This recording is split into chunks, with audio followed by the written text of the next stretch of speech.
so that I can add you as my co-teacher.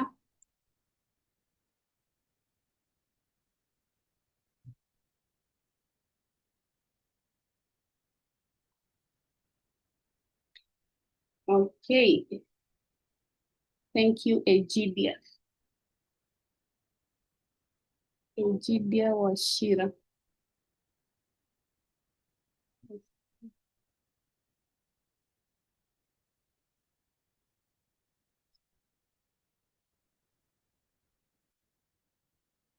We can add as many teachers as we want, but up to 5. So you can see, okay, we have Zach Mutai. Let me also add you as a co-teacher. Zach Mutai 00@gmail.com. Okay, so once you check your code.org, you'll be able to see. If you also check your email, you'll be able to see the request, so you have to accept. So kindly check your emails and then accept the request to be added as co-teachers so that we can see what's happening. Aaron Jabi.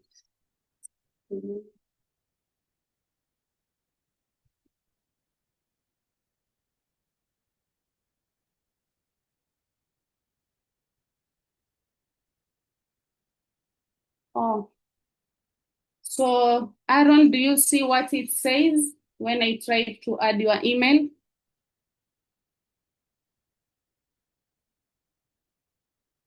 Have you created an account, Aaron? I'm having problems getting to create that. Each time I try to create it, you tell me there's an error. So I'm finding it difficult. I don't know what's the problem. Okay, maybe I can stop sharing the screen so that you can share your screen and we try to solve the problem together. I'm using a desktop. I'm using a desktop to do that. I'm using my desktop to create the account. Not this laptop. The laptop is what I'm using to to join the session, but I'm using my desktop for Okay. the activity, just so that I don't interrupt the communication. But then each time I get there, it's giving me I've gone up to where I should create account. But then each time I have gone up to sign up as a teacher and then continue with Google. But once I get there, I don't know whether I'm supposed to use a different password or whether I should use my existing Google password that I'm using to sign in. Whether that is the problem. What do you suggest? Okay, so at first you used a different password and it didn't work. No, I'm using my Google password, the one that I have used to sign up for the program. I don't know whether I should create a new password. Okay, you can try to create a new password, but for me, I always use the same password and it works. So if it is not working, try to create a new password. Okay. And you let us know before the session ends if it worked for you, okay? Okay, sure, I will. Okay, thank you. You're welcome. Okay, so I hope you are all following. If you manage to create your code.org account, kindly react. You can use a thumbs up. You can use the love emoji of the celebration.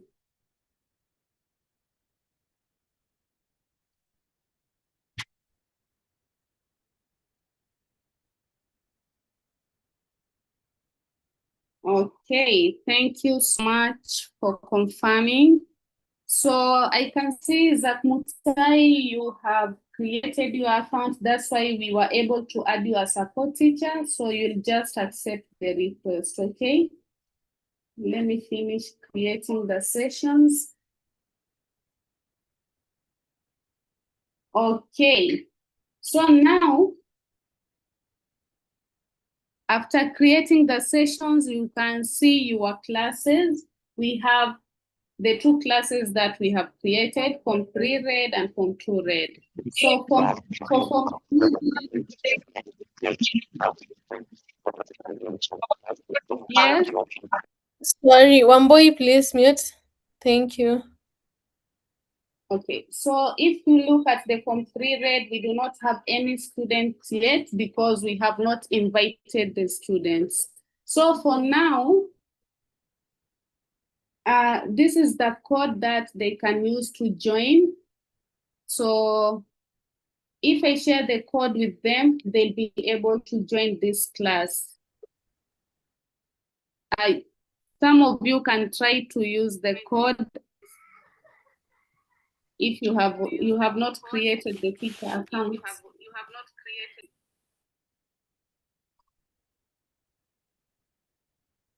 Or I can manually add the students. So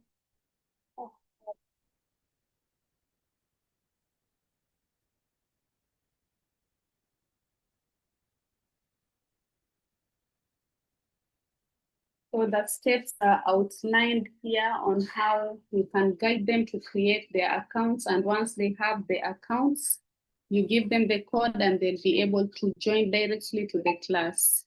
You can also download the parent letter. And we are told we encourage you to share this letter with parents to introduce them to code.org. Also share student sign-in information and allow them to review our policies on student privacy. Okay, any question up to there?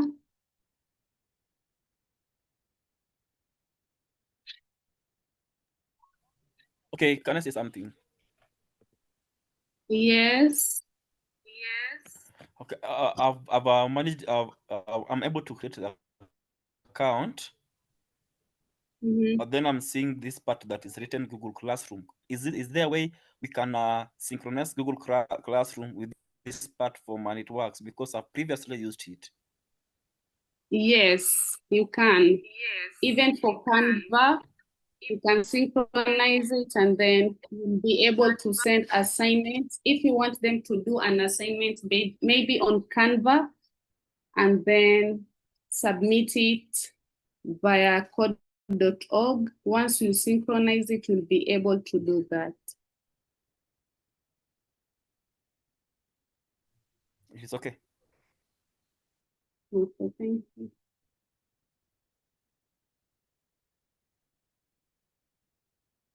Okay. So who is willing to join in as my student? I want to show you how we can check on the student's progress.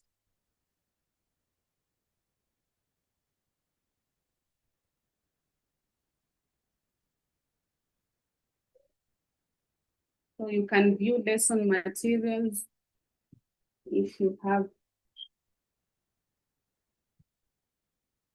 So for our course, which is our AI code of ethics, we have the lesson plan here, we have the slides, we have the resources, the activities are all outlined.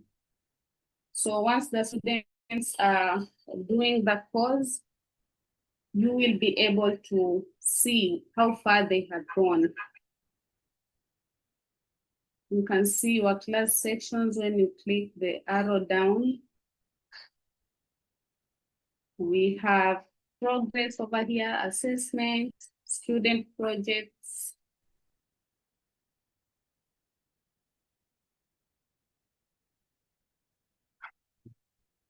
Okay. So I have, sorry about the noise. Yes, Josh, students must have an email. They are all the students. And it's good for them to have an email because you'll be able to follow their progress. If they join code.org without signing up, it will be very difficult for you to monitor their progress. But once they have an and for them to create an account, they need to have an email. Okay, I have seen someone saying, can you please repeat the one on how I join as a student? Okay, let me be mindful of time also, so we can use the next 5 minutes to complete setting up the accounts. So we come to code.org.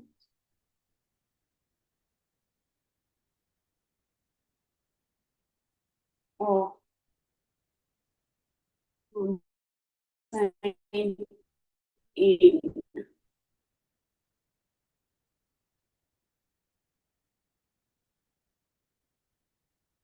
Okay, let me post the steps.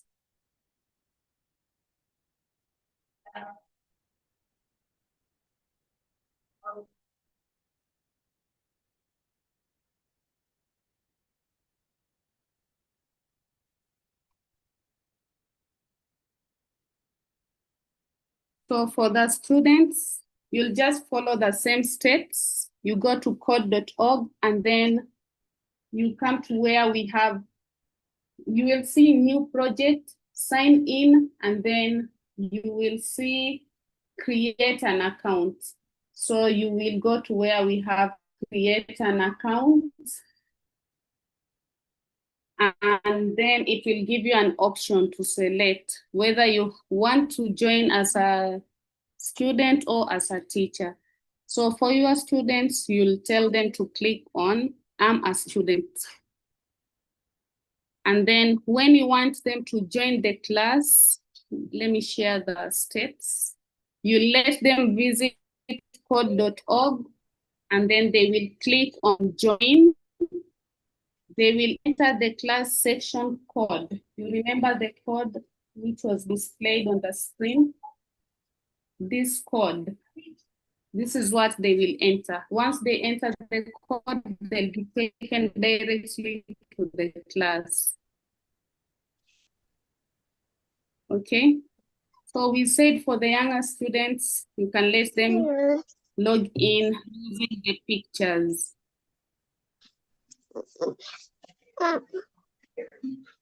Sorry, John, please mute. John Michelle. Sorry. Thank you. Yes, Hadija?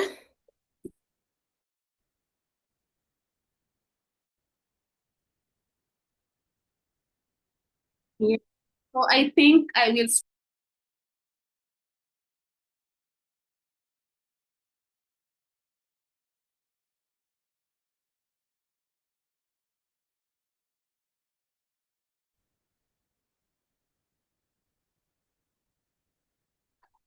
Sorry, I was kicked out, but I'm back.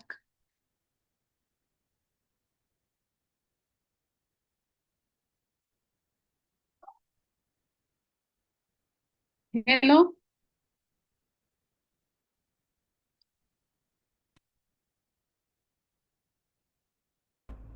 Carry on.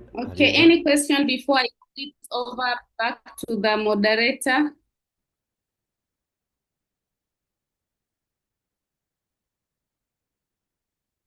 Okay, if there are no questions, I'd like to thank you for your time. And as we mark the hour of AI today, kindly spare some time today to navigate through the website. Try to explore as much as you can. Have a lovely evening. Yes. I can't section. Oh, hello, Miss Khadija. Yes. Thank you for that session. And my question is, what does class section mean? Like, does it mean I'll be holding 2 classes at the same time, or what does that mean? Adding a class section. Okay, having a class section, maybe you are in different classes, you want them to do different courses, so you can have different classes. So maybe in Form 2, I want them to do AI ethics. And then in Form 3, I want them to do another thing. So I will create 2 different classes, one for Form 2 and another one for Form 3. But if you want all of them to do the same course, maybe you want the Form 2s, Form 3s, and Form 4s to do the same course, you just create one class and then you share the code with all of them. But if you are teaching maybe 2 different classes, 3 different classes, that's how you'll be able to see or to know which class is doing what. Okay, thank you. Okay. Another question. Someone had asked whether it's only for computer science or we can create for maths and science. Is it only for the computer sciences? No, like for me in my school, I teach English and literature, but we have the coding club. So during the coding club, we do these activities. Oh, okay. So you don't have to be, you don't have to be a teacher of maths or a teacher of computer science. Any teacher can do this. Okay. Okay. Thank you very much. I've been able to log in now. I've been able to log in now. Oh, perfect. Yes, and what I did was I had to ignore the login with Google, and I created the account, although I use the same account details, but I created the account. Now I'm at where you have to create a new class section. I don't know if, because I see features that are similar to Google Classroom. I don't know whether I can just go on to the Google Classroom. I see view, setup guide, and picture passwords, secret words, personal logins, Canvas, Schoology, Clever. I don't know which of these features I would start using to create my classrooms. I must have missed out on some of the information that you were giving out because I was trying to log in first and then try to be part of it.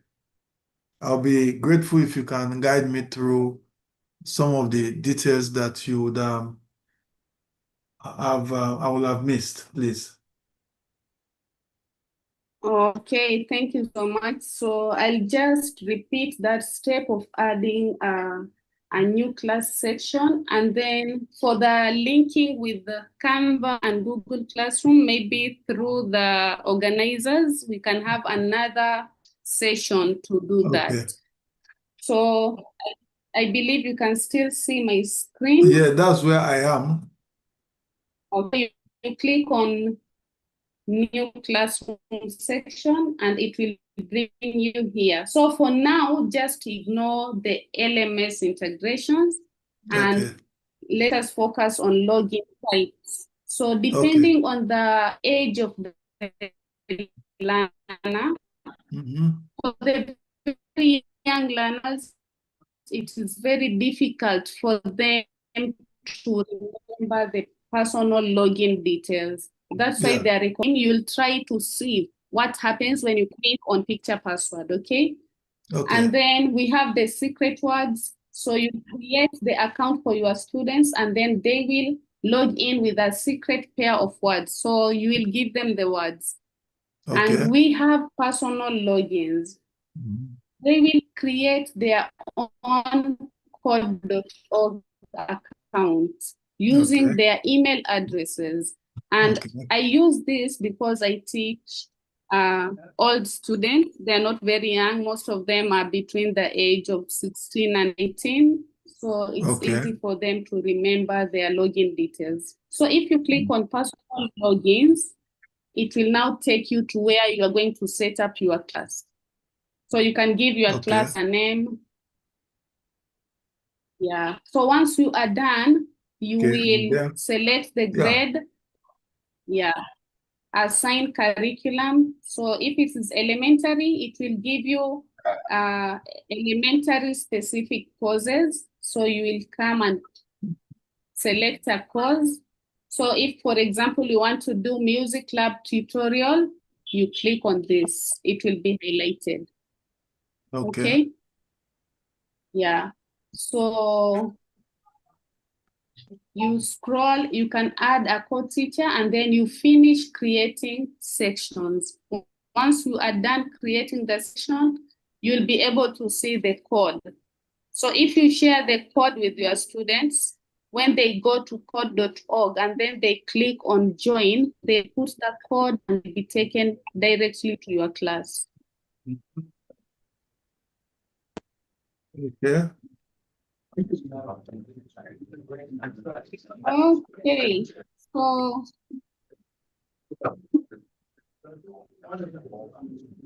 Harry, please mute your microphone. Okay.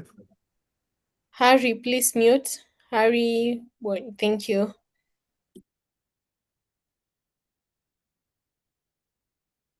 okay, I think we will be able to follow this through. I can see some links have been shared, and don't be scared to explore. Technology does not bite. Just keep on exploring, and you'll find so many things that you'll be able to do in your class. I want to be time conscious. Yes. Good evening. Good evening to you. Now, I just wanted to confirm something from your end because I kind of joined when it started. All this process of joining, could there be any charges somewhere along the line? Because sometimes things that come with technology, sometimes charges are incurred somehow. Please clarify that. I have used code.org since 2023, and I haven't seen any charges anywhere, but maybe Joel, if he's in the session, maybe he can clarify about that. Let me speak for Joel today. Yeah. Like we said today, we are looking into the classroom. We are trying to see if we can support teachers to teach children to create with AI. And this time around is not just for generating, it is computational thinking. So DJ, if you can scroll up a little bit. Yeah, you will find if you are teaching children in kindergarten, stop there, stop. There is something called Express, courses for children in kindergarten. Express, down there on the first column, down there is CS Fundamentals, Pre-Reader, and Express courses. These are courses for young people at the lowest class. And anybody from 4 to 104 years can learn how to code. Now we are talking about they can learn how to AI, to create with AI, or to create AI. As you scroll up again, you will see there are courses called ABCD. We have someone here, Mr. Mushiri Kihoro. I think he's going to do something. Adija, we are stretched on time. But, he has done a training for his teachers in the Faro schools. And we have done this since 2018. Hour of Code was there for all those years. And this year we moved to Hour of Code. Even last year we did Hour of Code with Hadija and the team. And so it's free at all times. In terms of logins, there will be no changes because all systems are moving to single sign-on. What I mean by single sign-on, without using a lot of IT jargon, now that I'm an IT guy, yeah, I'm bragging there. Without saying much, is to say that people can now use their Google to log in. If you have Google, then it means that you can use Google Classroom. If you are a teacher in Kenya and you have a TSC email, the Outlook, you can also use Outlook. But now, remember, these are teaching resources and the students can use them as learning resources. So you want to make it easier for them. If you have a list of students and you don't want to use their emails, and children in primary school don't have emails, for example, you can just take their names and type them in the picture password that Hadija was doing. And in the picture password, you'll be given, every child will get a picture. They might get a lion, they might get a cat, they might get a mosquito, and that will be their own unique password to log in. And therefore, there will be no changes. At all times, this is accessible resources to teach AI. Let me say, teach AI, not teach using AI. This is not a use case. It is more of children in Africa learning to create, not children in Africa, children of the world learning to create with AI. And code.org is just one of the resources that we have, or we have affiliated ourselves with. They are partners with STEAM Labs Africa. We've been working with them since 2018. And what I can say is that we are here to lead you and support you. Like I said, on the chat, we have shared our social media pages, not so that we can become famous. No, it's for us to be able to support you. If you reach out to our social media manager or our communications facilitator, they will be able to link you with the trainers, people like Hadija, people like Ihoro who are here. And also you'll see our number is there.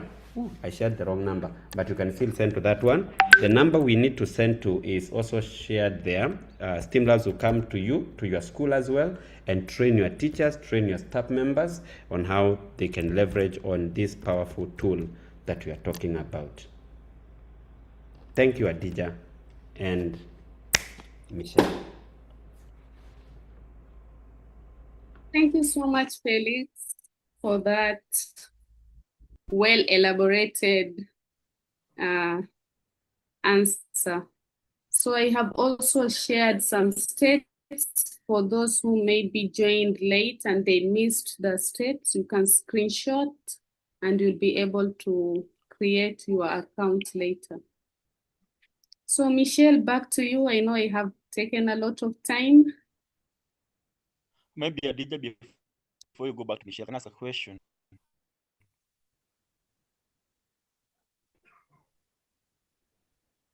Sakoli, is it possible if you could type it in the chat kindly, as we are having a hard stop at 7 p.m. Oh, it's okay. It's okay.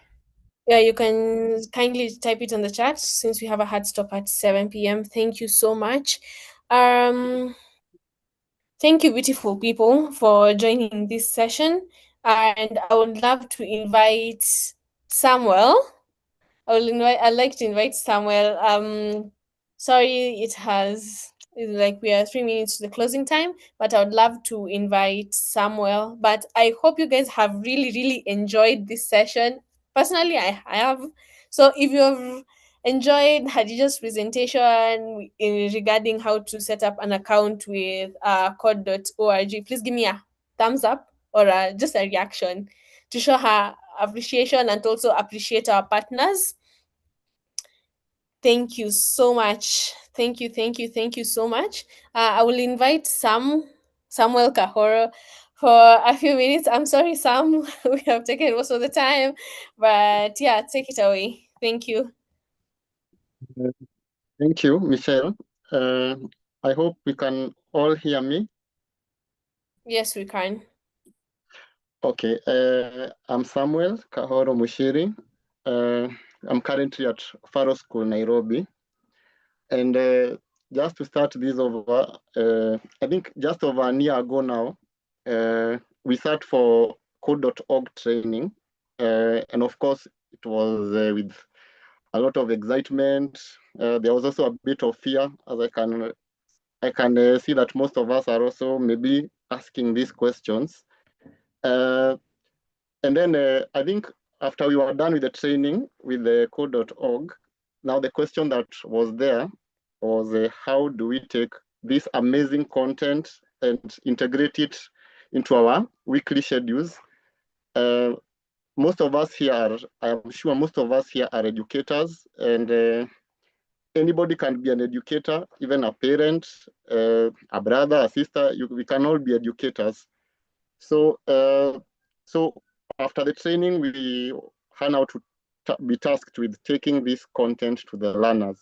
So how do these learners use code.org and the resources that they provide to learn a bit of coding, computer, and it's been a journey, a good one, and for learners especially in this age where AI has really been integrated into everything. So to give your learners an edge, I would really advocate for educators and schools and everybody out there to learn these ways of integrating it into our day-to-day activities. So first, as teachers, of course, we have the question that will come up. How do you integrate this to your lessons every other week? How do you integrate it into your lesson plan? Perhaps you are a science teacher, perhaps you are a mathematics teacher, and you are going to be asking, how do I use this for my learner? So I always say this, treat it as how you treat you doing your lesson plan for your English, mathematics, science, creative arts. And then you realize that with a lesson plan, everything is very, very simple. And of course, I think code.org is structured in such a way that for anybody, even if you are a beginner, it's going to be very easy for you. If you are training learners who are as young as we do at Faro School, because at Faro School, we have learners all the way from kindergarten all the way to grade 9. So you can imagine how you will approach the lesson for the kids in kindergarten is going to be different again with how you treat learners from grade 9. So I think what I'll do first is share our experience this year very shortly, I think in less than 5 minutes, and how maybe we have been able to integrate this with our learners. So I think I'll share some slides. Let me see. Can you see my slides, anybody? They are loading, thank you. Okay, so I think I'll walk very fast, then I can show you an example, because I think the theme is how we are going to integrate AI. So as a teacher, first of all, is the first question will always be, how do you do this in the best way possible for your learners? So if you can see my slides, of course, I have said, like any other lesson plan that you have, you will have to just integrate how you teach your normal lesson. So like for us at Faro School, we decided that because this was a new concept, we are going to be taking like 5 to 10 minutes with the whole class. We give the concept before we now introduce the learners to these screens. Then we have the 30 to 35 minutes where the learners are hands-on with what you are teaching. And then at the end of the day, it's all about what have the learners learned. You give them now time to celebrate and ask you questions, the frustrating errors and all that. So I'm sure at Faro School, we have been generously given the resources. So a learner per machine, but you maybe where you are, you don't have an enough number of machines, so you can do pair programming. This is even if you have enough machines, I'd encourage that. I would encourage that we do pairs. We do our learners in pairs, because this way they'll get to learn more. And kids are always going to just be kids, and of course they are excited, so they can switch the roles. We can say today you are the one working with the keyboard. Now this is the driver and the navigator. Actually, this was what our trainers from code.org used when they came to our school to take our teachers through this curriculum, and we have been using it. So, and then after your learners have started doing the exercises, of course, you're going to find out you have learners who are very fast learners. You also have in the same class learners who will take their time, others who will, of course, be having their fears and telling you, teacher, this is hard, teacher, this and that. So, of course, our model is at Faro School is every child is always going to be included. So regardless of the difficulty, regardless of how they think the lesson is, So they are going to be given time to learn as well. So you see, we have the learner who is going to finish first will be given maybe, I don't like to be, so you're going to tell the kid that you are the debugger. So you're going to help your other colleague, your other learners in going through this code. And also, you can always try to avoid having a class where some learners are way ahead of others and all that. So again, that comes down to classroom management. And as I said, you apply the same methods you apply when you're teaching other subjects like mathematics, science, and so forth. So, and then after, now where I was talking about the struggling learners, if you have those learners who are really struggling, you can use our strategy here again. Again, this was taught to us by code.org. So the very young learners, like the kindergarten learners, and you see most of them maybe have not had a chance to really interact with computers. I know that's not the case. Use this model, it has worked for us. You see, write it first. So this one you solve using drawings, write it first, and then the buddy system, a buddy is a friend. So you pair the learner who is very slow with a learner who is very good at this. And then always make sure you celebrate these small wins with your with the learners. If somebody has moved from point A to point B, however small, it's worth celebrating. And then, like just to share with you, I've said code.org gave us this training last year, from November last year. And so this year, I have mostly been assigned to grade 5. So I'll give you an example that happened in grade 5. So we had this grade 5 student who was really stuck on, you are doing one of the parts called artist. And he kept on saying, teacher, I think this is not for me. And so we took the learner back to what I've just said before, write it down. And then after writing it down, at least he was able to see it was easy. So, and then we guided the learner, and then finally she realized, oh, so this is not even that hard. And at the end of the day, I remember she was screaming in the computer lab, oh, teacher did it. So you can imagine the fulfillment. So before I share with you a real example, what I say is, this is the challenge that code.org gave us last year, November, I still remember it. So code.org will provide you with the curriculum. As you have seen, you have the tools. It will also give you the platform, which is code.org. So as an educator, what you need to do is provide context, okay? Like you're the one who is going to be with that learner. And of course, if you need help, you'll also receive the help. Okay, the collaboration and of course the compassion for that learner, again, who I've said is going to see this as very tough. So, and then together, you as an educator and code.org, you are going to build resilient problem solvers, because at the end of the day, that's what you're trying to do. So find 1 hour a week, empower one student to become your debugger. Start small, but start now, of course. Don't procrastinate, because together we are building the future, one line of code at a time. Again, that was shared with us by code.org. So with all that said, I want to just show you an example of what was done by one of our learners. If I may share.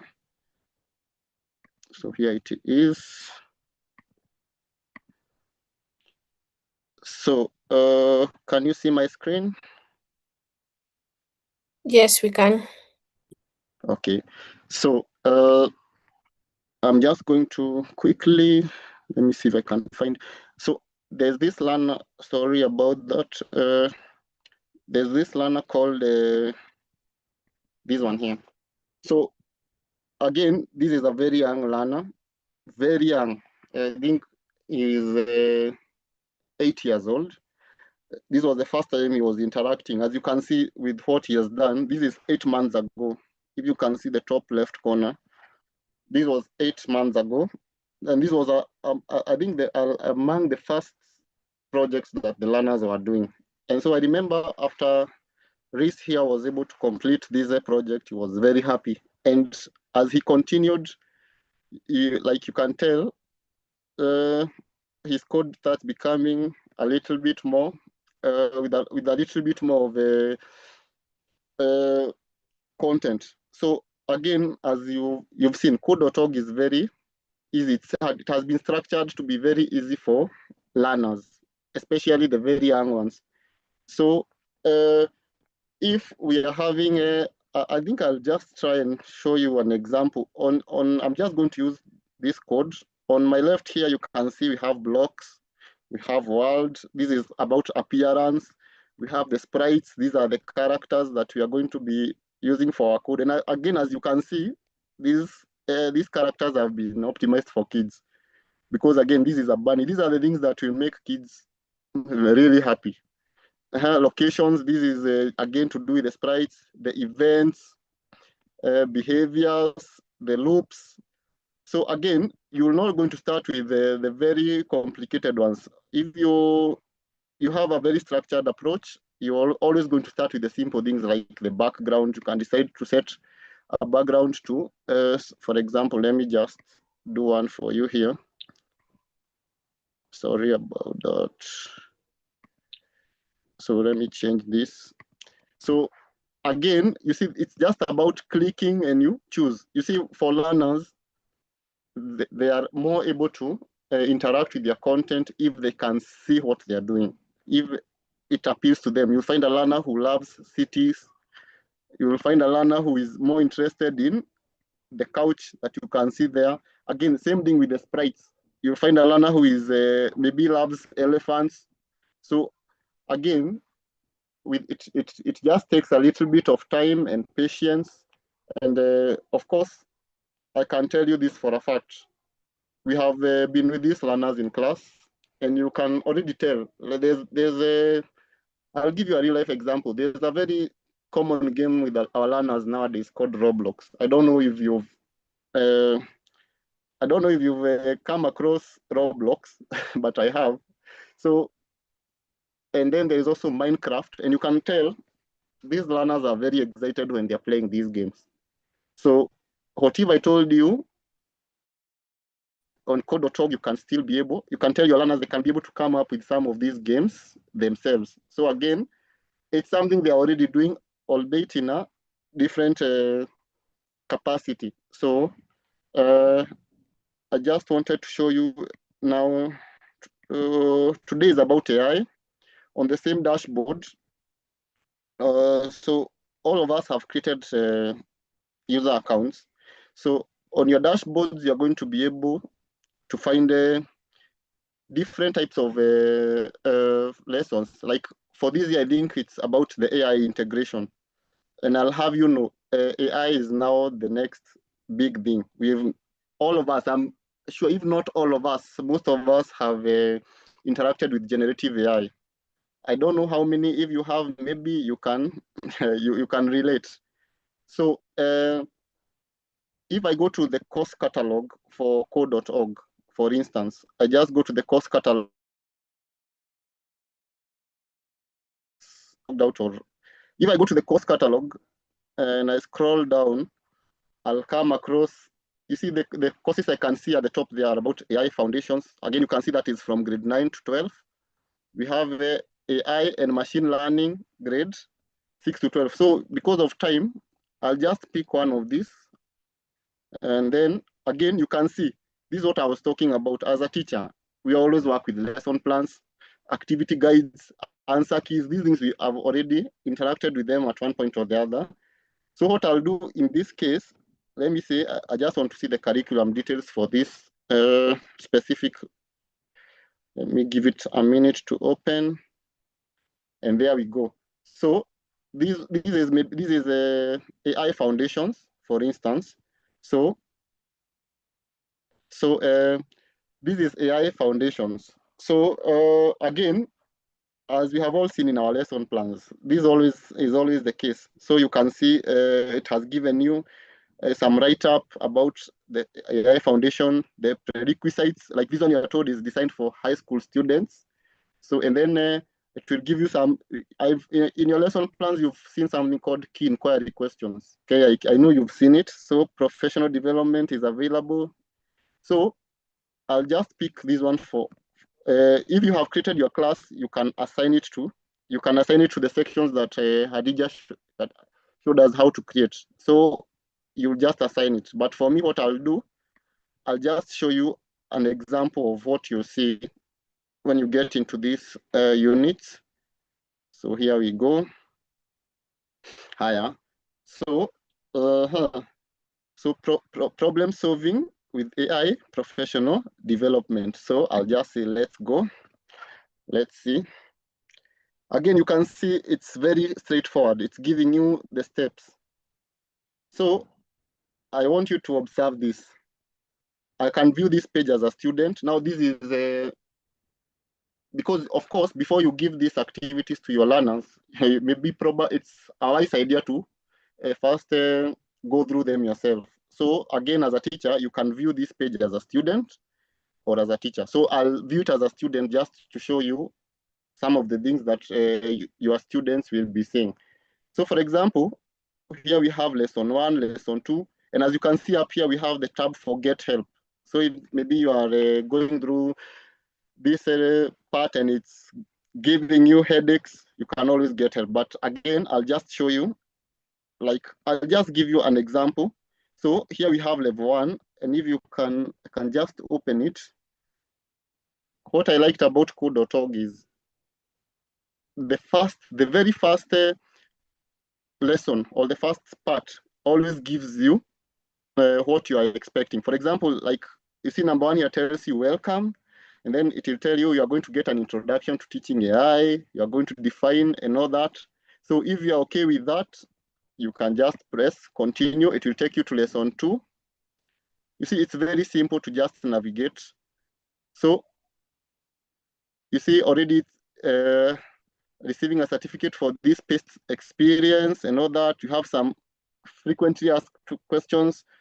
Again, if you need to go through them, you can go through them. But I think I just need to show you a real life example of where now we are already using these. Let me just change this to now where we are now teaching the learners how to use this. So I'll go to this lesson exploration, if you don't mind. So if you can see, it's saying getting started with the AI chat. So I've said it will always give you a background so that you are going to know what you're getting into. Then those are the first two, and you can see they are different. I don't know if these are squares. Yes, I can call them squares. Then I'll just open lesson 3 here. Are those squares? Sorry?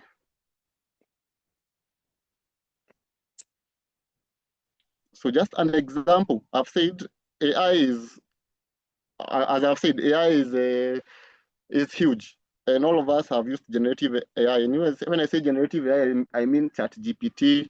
Probably others, some of us have used Gemini. So what we normally do with AI, you give it prompts. For example, you'll go to your AI and tell it, sorry to say, help me create a resume, send to my, that is what we normally do. But now here, we are going to be just using copy and paste, or maybe probably if we have prompts of our own. So again, you can see it's guiding you. It's guiding you. For example, I'll just take this one, copy and paste the following prompt. Complete the following sentence with the single word. The dog barked at the. So copy that, put it at the chart here, and then, so you can already see similarities with what you see with ChatGPT or whichever other AI you use. So I think, I don't know, if we can spend a whole evening going through this, but I think my point is home. If you don't mind, I don't know if Joel is around. Samuel, I'm here to stand in for Joel today. He was your trainer, I think so. Yeah, he was my trainer. So I think what we can do, maybe yes, to support you, What we are sharing now is what we would call cognitive overload. You are going very, very deep, and the educators have really learned so much from you. And sometimes people say, oh, you just give us too much information. But here you are, giving us the real experience, what we took you through last year. Hadija was teaching part of the group.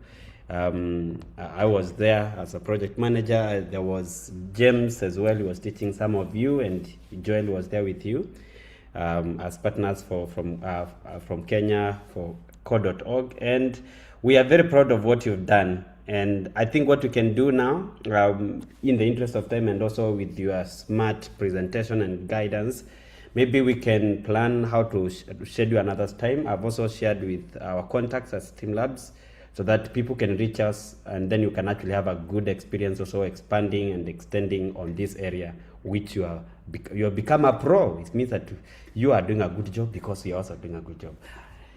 No pun intended there. So Sam, yes, if you can maybe, say some wrap-up words, and as Michelle comes in also, and, because the community is really blessed to have people like you. Thank you. So I think just to finish up, what I can say is,